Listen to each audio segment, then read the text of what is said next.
Saat teman-temannya di Samarinda mendesaknya untuk dikhitan, Yusuf sebenarnya memang sudah jatuh cinta dengan Islam. Ia masih ingin mengetahui dan memperdalam keingintahuannya mengenai agama Islam. Namun apa boleh dikata, didesak teman-temannya, Yusuf pun kala itu sudah dikhitan dan akhirnya diketahui oleh keluarganya. Waktu saya umur 17, saya ke Samarinda, ke kampung ibu bapak saya. Terus ketemu teman-teman kecil, lalu diajak, ayo katanya, masuk Islam. Nggak berani saya bilang, takut gua. Kenapa? Ntar disunat sakit, katanya potongnya sama bambu, katanya. Aduh. Terus dibercandain, kenapa nggak suruh patokin aja sama ayam katanya kalau gitu. Saya bilang, aduh lu bikin gua takut aja. Akhirnya dia bilang, pakai dokter aja katanya.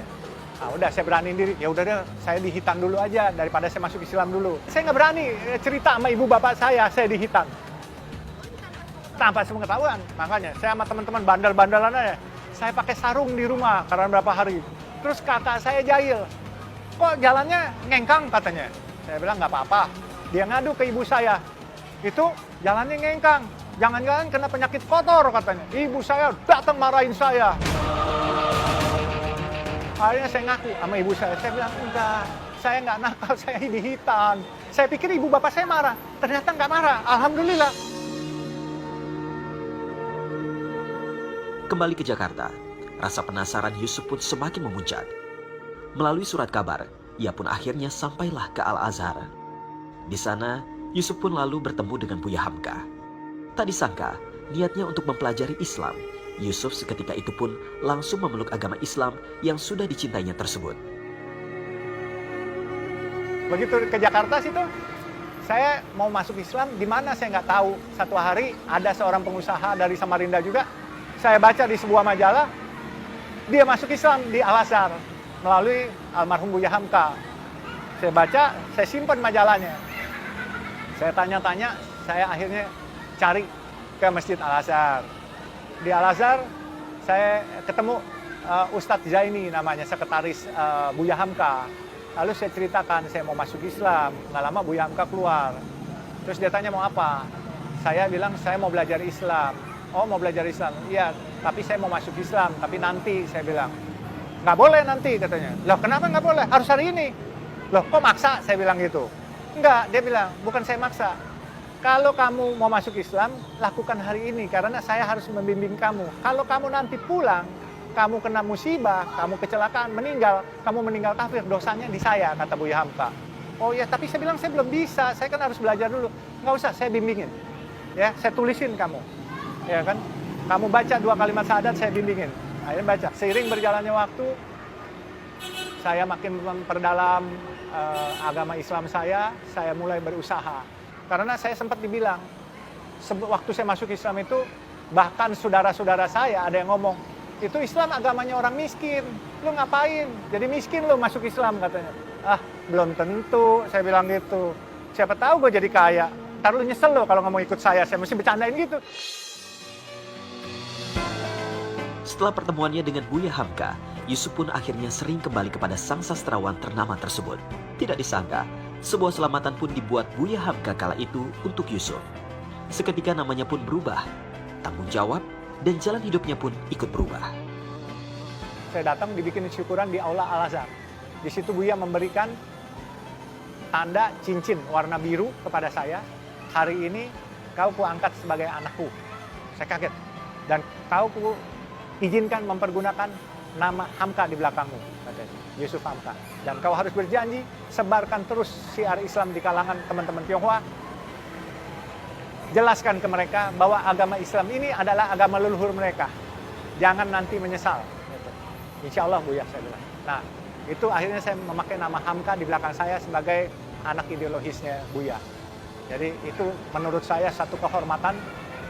Dan juga buat saya akhirnya nggak bisa nakal. Jadi nama besar yang mengunci saya, akhirnya saya jalan hati-hati sekali.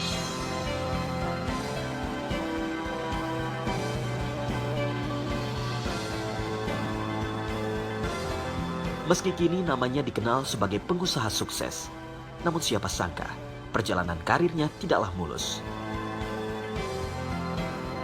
Usaha dirinya pun pernah hancur. Bahkan berbelas-belas tahun kemudian, ia tidak memiliki pekerjaan tetap.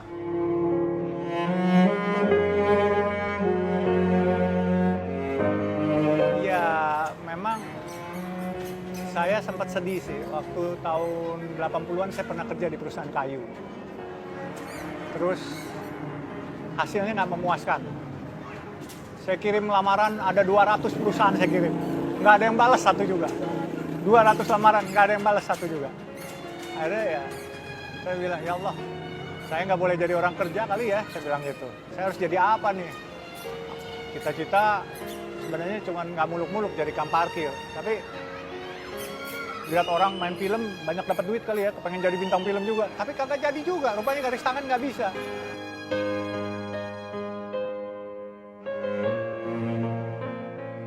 Pada saat itu rezim sangat represif. Begitu ada yang mencoba membantah, dianggap anti rezim. Akhirnya izin perusahaan saya dicabut, sehingga 11.000 karyawan saya harus saya PHK dalam waktu 1 bulan. Tetapi Allah masih menolong saya. PHK hari itu nggak ada uang, tetapi mendadak ada uang datang semua, masuk. Saya selesaikan, saya bereskan semuanya. Tahun 94 sampai 2008, saya nggak ada kerjaan. Jadi pengangguran.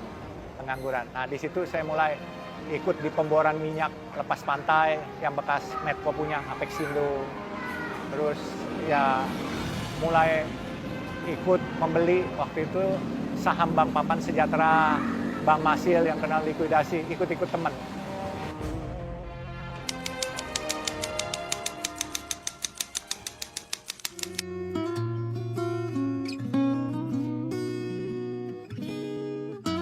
Padahal cita-cita saya dulu waktu SMA, sekolah, saya sering liwat di Krekot situ, Pasar Baru. Waktu itu parkir mesti 300 perak satu kali parkir. Saya masih SMA, cita-cita saya cuma jadi tukang parkir. Kadang sahabat, saya pernah tanya tukang parkir, lu sehari bisa dapat berapa duit? 10.000 sampai 15.000 deh. Itu satu mangkok bakmi cuma 300 perak hari itu. Saya bilang, 10.000 mah udah cukup kita, ya kan? Jadi tukang parkir cita-citanya. Rupanya Allah kasih parkir di atas jalan tol sekarang. Mau nggak mau cita-cita cuma parkir biasa. Ini bisa sekarang jalan tol. Nah, jalan tol ini kan sebenarnya kayak tempat parkir aja deh. Orang masuk bayar. Nah, saya akhirnya bilang sama teman-teman, usaha apa yang dibenci orang tapi balik lagi? Restoran nggak enak, orang nggak balik lagi. Hotel nggak bagus, orang nggak balik lagi. Jalan tol orang ngedumel, macet, besok balik lagi nganterin duit lagi. Ini bedanya. Sukses menjadi pengusaha, ternyata masih ada saja wejangan-wejangan dari Buya Hamka yang hingga kini masih terngiang-ngiang. Pernah diamanahkan untuk tetap berdakwah. Di tengah usaha yang dirintisnya, Yusuf pun mulai kembali mendengarkan wejangan sang ayah angkat. Namun kali ini, dakwah yang dilakukannya memang berbeda. Ia memilih caranya sendiri.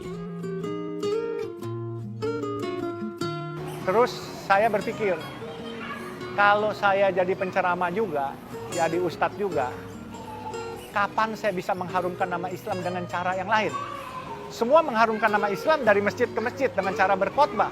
Tetapi saya ingin mengharumkan nama Islam dengan cara saya.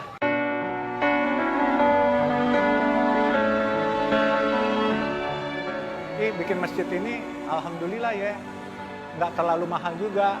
Terus kayaknya kalau bikin lebih banyak, masih bisa ada rezekinya kok gitu. Makanya saya bilang, niatin aja deh, cita-citanya 1.000. Walaupun duitnya mungkin cuma 10 atau 100 punyanya. Siapa tahu didengar Allah, dikasih lagi. Kayak dulu aja, dagangnya es mambo. Tapi karena mau niatnya mengharumkan nama Islam, dikasih rezeki yang berlimpah, bagaikan tsunami rezeki.